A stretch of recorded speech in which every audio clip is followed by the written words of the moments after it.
In the spirit of respect, authenticity, and reconciliation, the town of Slave Lake honors and acknowledges that we are situated on the traditional lands of Sawridge First Nation within Treaty 8 territory, home to Indigenous, Métis, and Inuit peoples who have occupied these lands since time immemorial. Councillor Gramlich. Motion to accept the agenda as presented. Motion on the floor. Any further discussion? Call the question. Those in favor?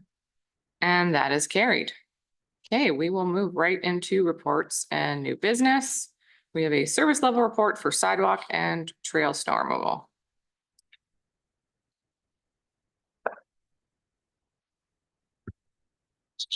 Retiring it on my screen. Good evening, Mayor and Council.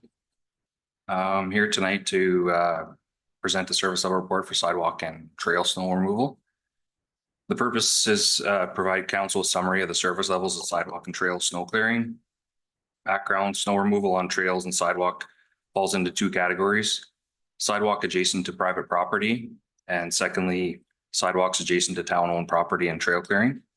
By bylaw, residents are required to clear snow and ice from sidewalks adjacent to their property within 24 hours from the last snowfall. As well, they are not allowed to place the snow from the sidewalk or private property onto the street. This is enforced through enforcement services. The town is responsible for removing snow from sidewalks adjacent to town-owned property, as well as Allery trails. Town crews place priority on clearing snow from the sidewalks as per the bylaw.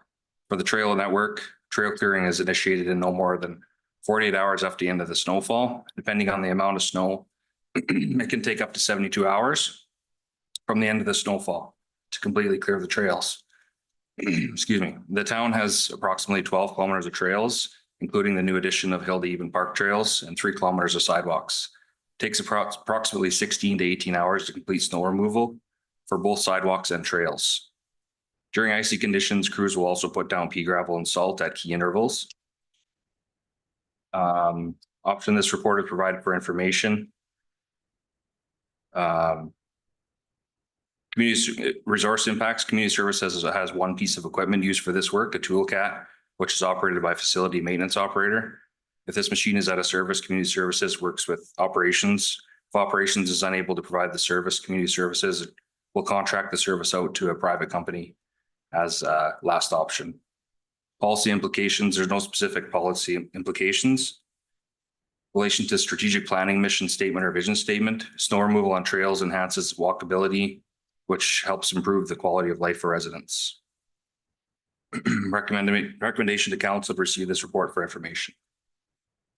Thank you. Councillor Adams. Just comment on, I believe in the Northwest, there's some sections of that are I know there's sidewalks there, but they're not showing on here as being needing to be done by the residents. Is that on purpose or just missed? So this Schedule D shows more so we use this as reference for ones we do, not so much what the residents are responsible for. This one here hasn't actually been updated with the Hill to Even Trail ones yet. I'll work with Ken on that, but the ones in the Northwest. You have light blue, gray, and red, and the light blue ones are the ones that are for residents. Yeah. Right. I'm just saying the Northwest, I know there's some sidewalks in there that are missed. In front of residents, you mean? Yeah. Okay, I can work with Ken to Just wondering, update some of that. just to make it, clean it up and make sure it's accurate. It's been a while since this has been updated. I think this is from 2017. I think it's been a while since we put in sidewalks in Yeah. the Northwest. Yeah. Perfect. Thank you. Yeah. Councillor Adams. Oh, I'm like, Motion to accept this information. motion on the floor. Any further discussion? Call to question. Those in favor? And that is carried. Thank you. Your turn, Darcy. Fall 2024 external FCSS community grants. Good evening, Mayor and Council. I'm presenting the fall 2024 external FCSS community grants. Council approved $10,000 for the 2024 year, and we have $6,000 remaining. This grant application round, we received 3 applications. So we received one from the Slave Lake Youth Justice Society, for their restorative justice program, one from the Lesser Slave Lake Bird Observatory Society for their fall community outreach programs, and one from the Slave Lake and Area Women's Wellness Society for their women's programs. The Slave Lake Youth Justice Society is not eligible as that is a justice-based program, so it's covered by other provincial funders, and so it's not eligible under FCSS. They had applied for $5,880. So that one's ineligible. The Lesser Slave Lake Bird Observatory Society applied for their community outreach fall programs, and they only applied for $1,500 this year. This is the second time they've applied. We had really good numbers and stats from them last year on their application. And then the Slave Lake and Area Women's Wellness Society applied for $5,000. And for their women's programs, this is their third time applying, and it's their third and final. After 3 years, they can't apply for the same program. So my recommendation is to provide the $1,500 to the Lesser Slave Lake Bird Observatory Society and the $4,500 to the Women's Wellness Society, which would round out our $10,000 for the year for FCSS grants. I have a quick question. Not so much about the allocation here, but for when the applications are denied, like the Slave Lake Youth Justice Society, do we then let them know that they are covered under other things? Yeah, so they actually called me 2 days ago and they're like, hey, what's the status of our application? And I said, well, it's going to council. I said, but I can let you know that it's not eligible, but we can help you in other areas. So I've offered them a meeting space for when they do their restorative justice circles. I've offered them meeting space for when they do their meetings because they don't have any space to meet. And I told them we could work on a volunteer aspect with them for their volunteers in the program. Those are the ways I can help out with community development. I just can't directly fund them. Right, and then you can also say, hey, there's other funders. Exactly. I These are recommended that- Pembina to them because Pembina had reached out that they're looking to fund in the community. And so I recommended Pembina and told her how to get on their website and fill out the application. And so, yeah, I gave her other avenues. Yeah, that was more what I was, that was what I was questioning Yeah. is have we given them the other avenues? So, Yeah. because usually when you apply for grants and you don't usually do it all the time, then you want to know, That's right. Yeah. okay, if I can't get it under FCSS, That's right. okay. And perfect. normally I wouldn't tell them before the council meeting, but they had a meeting last night. Yeah, So that's she wanted fair. to take it to her. And it's not eligible either way. No, exactly. So it really didn't make a big difference. So we do try and support them where we can because we can't directly. No, I was just curious Yeah. if we had as a matter of, I guess, policy to be like, all right, we can't, but Yeah, we do our best. yeah, perfect. Councillor Choba? Ready to make a motion? I move that council approves $6,000 in external community grants FCSS funds for the fall 2024 as follows. Lesser Slave Lake Bird Observatory Society, $1,500 fall community outreach programs. Slave Lake and Area Women's Wellness Society, $4,500 women's programs for a total of $6,000. Okay, motion on the floor. Any further discussion? Call the question, those in favor. And that is carried. Thanks, Darcy. Okay, let's move forward into our committee minutes. Tri-Council Health. It's not very long. Sorry about that. So the Rural Health Professions Action Plan has been very busy. On October 1st, they ran a How Do I Get There Zoom call on combined lab and X-ray tech program. This was their first offering in the How Do I Get There series for the 2024-2025 school year. RHPAP hosted this free webinar series targeted to rural high school students and others who are contemplating a healthcare career in rural Alberta. Attendees had the opportunity to learn more about this role of a combined lab and X-ray tech, the schooling associated with stepping into this career, and what it's like working in this role in rural Alberta. And they do have some other courses coming up, I think in nursing as well. RHPAP is hosting the upcoming biannual Rural Community Attraction and Retention Conference being held in Wainwright, Alberta, starting today, and it goes until Friday. And then Robin Gibson with AHS announced that they hired an RN from Edmonton and an ER trained RN from Quebec. Both are here and working. With these new nurses, they are hopeful to open the operating rooms sometime next month. Okay. Well, that's great news on the operating rooms. I know there's been a lot of discussion on when those were going to open. Slave Lake Regional Tourism Society. Yeah, so the Tourism Society is just wrapping up our thank you letters to our many sponsors that helped us with Beach Fest. We are currently reaching out to all of our tourism operators in our area as well and just engaging with them, doing a quick survey with them on how their summer season went and collecting some data. We are continuing to reach out to municipalities and First Nations within the ANCA boundary these next few weeks. We plan to wrap up our presentations for our regional growth plan and continue to move forward with that. And we are also part of a new working group of Northern Alberta stakeholders with Explore Edmonton and the Northwest Territories Tourism. We have been selected to participate with them and Destination Canada for development of a Northern Sky Corridor here. The primary goal of the Northern Sky Corridor is to enhance the appeal of Canada's North and enhance the tourism experience here in the Slave Lake region. So we're just getting started in this stakeholder engagement, but we're very excited about that.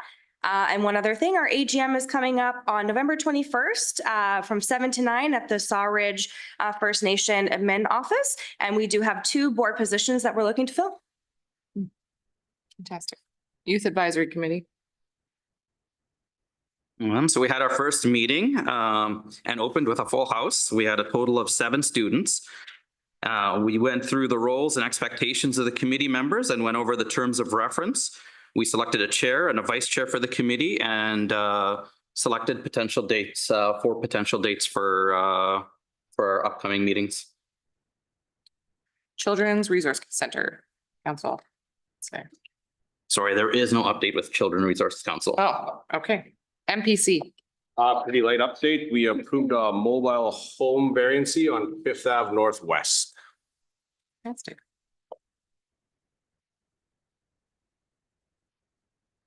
Councillor Gramlich. Motion to accept the committee minutes as presented. Thank you. Motion on the floor. Any further discussion? Call to question, those in favor. And that is carried. Okay, we can move forward into the CAO update. Good evening, Mayor and Council. So before you have a copy of the CAO's update, again, as per usual, I will just highlight some of the highlights from the report, but take questions on any of the others you may have at the end. Under Economic Development Department, under Corporate Services, quick update on our rural renewal stream. So they've begun reviewing applications from the MD of Opportunity.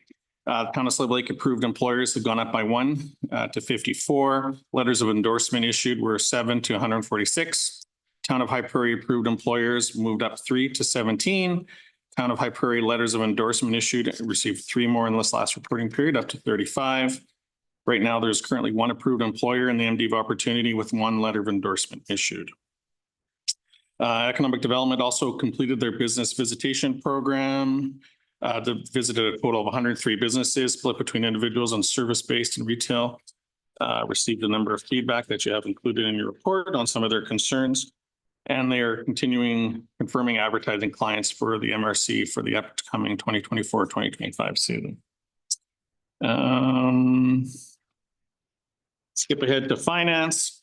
So finance currently is in the process of finalizing the initial budget for 2025 and 2026.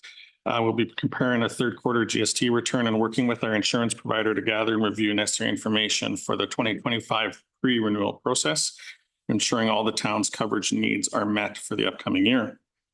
There's a number of projects from our project manager. I will update a few, and I believe he's scheduled to come before council next council meeting to provide a more up-to-date copy in terms of the progress for projects up to date for this year. But I will highlight a few for the purpose of tonight's report. So 9th Street Southeast Waterline Replacement Project's complete. The 8th Street Northwest Waterline Project is also complete. Phase 2 Industrial Low Pressure Sewer Expansion Project was complete for this year. 5th Street Northeast Road Rehabilitation Project is complete.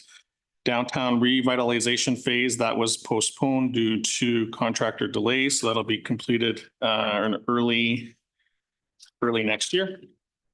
MRC hot water tank installation program or project was completed. Asphalt trail in the Hildeben Park was installed. BMS system is complete, update or installation for the MRC. Second Street and Northeast Overlay Project, I believe is supposed to be complete by the end of last week. I haven't driven it today, but I think it is completed. Schurter Playground project is complete. Trail lights for Schurter Park has been installed. The landscaping restoration will be done soon. So a number of projects completed. Under our planning and development department, work continues on the municipal development plan and the land use bylaw rewrite projects. First draft of the NDP is undergoing revisions in preparation for future public engagement sessions. Market analysis for Fournier Place was complete and presented at last council meeting. Members of the planning department attended the Alberta Development Officer Association's annual conference at the end of September. The event provided information and networking opportunities. Some topics discussed were alternative forms of energy and development surrounding them, Alberta safety code changes, some case studies, and environmental design for crime reduction in communities. Fire department saw a total of, as of October 3rd, of 548 calls, which is up from 23 of the last year or 158 from 2 years ago. So still trending high. September 2024 was the start of the second fire medical program with partnership with Northern Lakes College. New this year, NLC is contacting the program contracting the program from Lakeland College. So only NLC is the main partner for this year. Six students had applied for the class. Once the class started, after interviews, physicals, and funding needs were met, only 3 of them remained in the class. Students are from Slave Lake, Lacrete, and the Watson Lake, Yukon area, as well as 8 new paid on-call recruits joined, and 1 has left the program due to leaving Slave Lake. Under our Community Services Department, aquatics, swimming lessons, the next set will be beginning on October 21st. Upcoming events for this month coming up. So 10 staff are taking swim abilities training on October 11th and 12th. Staff completed water art aquafit training, which means that aquafit can be offered during senior swim Tuesdays and Thursdays. School groups resume. So school rentals and corporate rentals are also resuming, and will be open Thanksgiving Day with reduced hours, 10:30 till 3. And that is my highlights for tonight, other than any questions you may have. Councillor Adams. Just a quick one on Engage Slave Lake. Is it possible to get how many people were actually engaging rather than just what our membership number is? We can report on any of the projects that are on there that are soliciting. Some of them are just information sort of project. I'd like to see whether or not it's actually being utilized rather than just how many people are subscribed. Because I mean, I'm subscribed. I think haven't looked at it for a few months now. Yeah, But yeah, we might be able to provide a bit of a more service level review as it relates to that application for sure. thank you. Councillor Hughes. 2 questions for you, Jeff. The first one, the business visitation program that you mentioned that Jason did, is this the first time that he's done that? I can't That is recall. correct. Yeah. Okay, so he visited 103 businesses and it was kind of just a, hi, how are you? What are your challenges? Or can you elaborate a little bit more? Oh, there was some feedback sort of discussions in terms of, it was an opportunity to gather some feedback in terms of what they're experiencing or what they see in the town. So there was some of that, but the other side of it was the department was presenting information on advertising, on different programs that we offer, on our business incentive or tax incentive programs. So Jason was communicating or delivering information on behalf of the town on a number of our programs, in Okay. addition to soliciting some Okay. feedback and having some discussion. So there was a number of items discussed. The agent program was also discussed in there as well, or information was presented on, and I believe Jason signed up some that, weren't aware of it or weren't aware of it before. So Great, a okay. number of things. And is this a plan to do kind of every fall? Like, is this an annual thing moving forward or? Yeah, I think so. I think that this was just the first one out of, and I believe that as we start to develop and tweak some of our programs and just an opportunity to get out there and to meet with the businesses. He also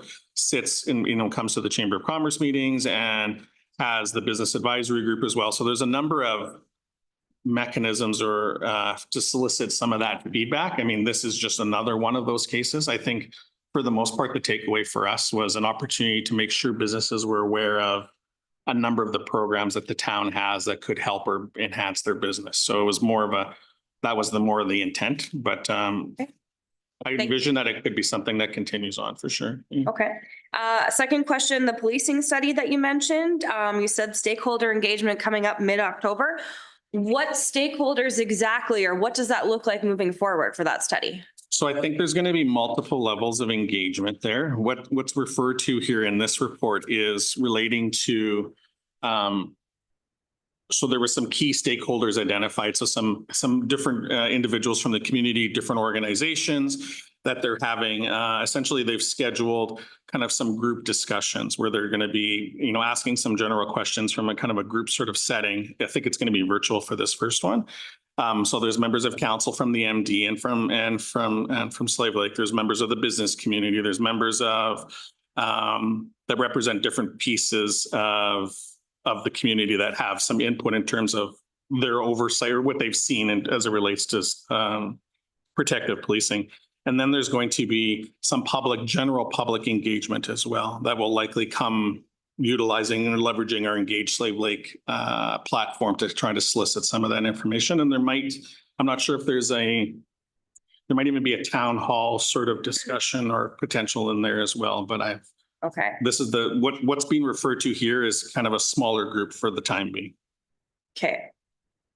Okay, thank you. Councillor Moellem?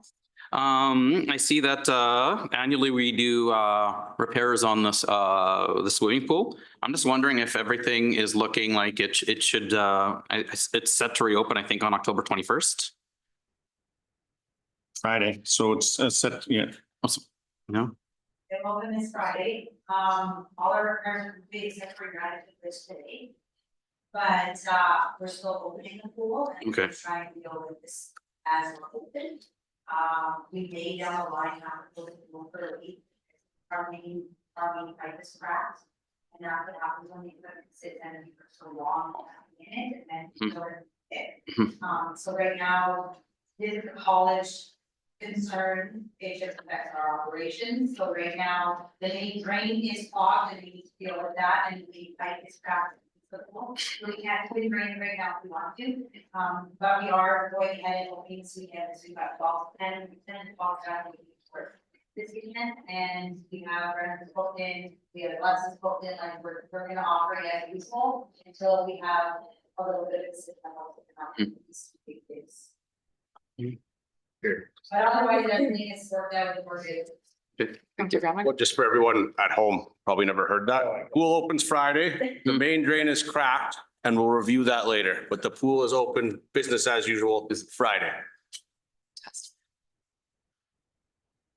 Councillor Adams?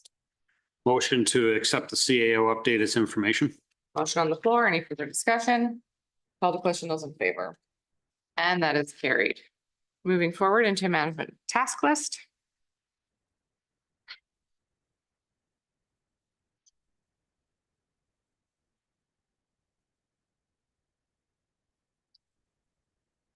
So the first one I see here is the ATE report. Should that not be removed now that automated traffic enforcement was voted as? Yes, it no should be. longer? Yeah, that is correct. And then we also had it says it's completed. Okay, for TRC. Okay. So after this session, there will be very few items left on there. Do we need to make an addition for the update of the map onto that? For the service level, Pardon?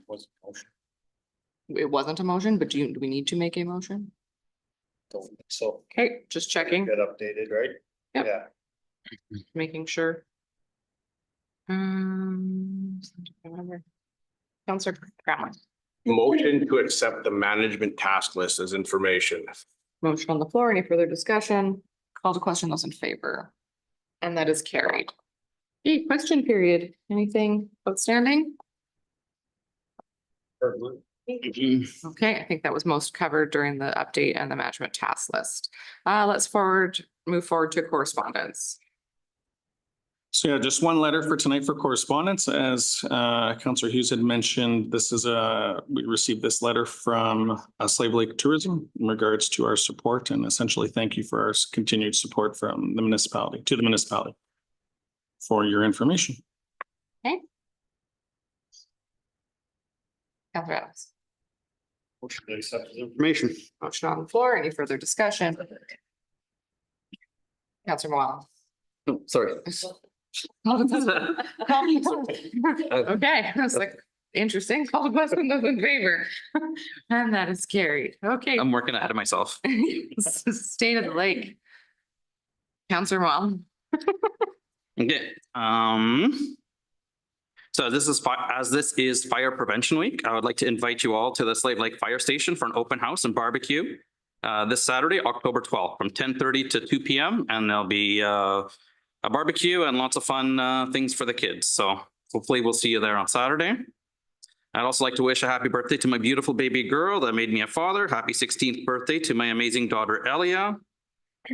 Lastly, I would like to thank all those that have reached out to me and my family after the what's taking place in Lebanon.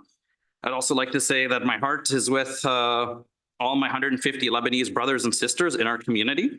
Over the past few weeks, your skies have been lit up with bombs and missiles, and we've seen thousands of innocent civilians die. We've seen historical landmarks, churches, schools, and hospitals end in piles of rubbish. I pray for peace, not just in Lebanon, but peace around the world. I pray that your friends and your families back home are safe and secure, and that we can all visit our homeland one day and see all the beautiful places our country offers. That's all. Counselor Chobe. Thank you. I want to take this moment to wish all of us, all residents of Slave Lake, a very happy Thanksgiving. This holiday gives us the opportunity to reflect on what we are most grateful for. And I know I speak for the entire council when I say how thankful we are for the incredible community that we share. From our dedicated volunteers to the hardworking families and local businesses, and all the individuals who make Slave Lake a vibrant and caring place to live. We appreciate each and every one of you. But let's take this time to connect with our loved ones, help our neighbors where we can, and share in that spirit of gratitude. Happy Thanksgiving, everyone. Counselor Adams. Motion to adjourn. Motion on the floor. Any further discussion? Call the question, those in favor. And that is carried.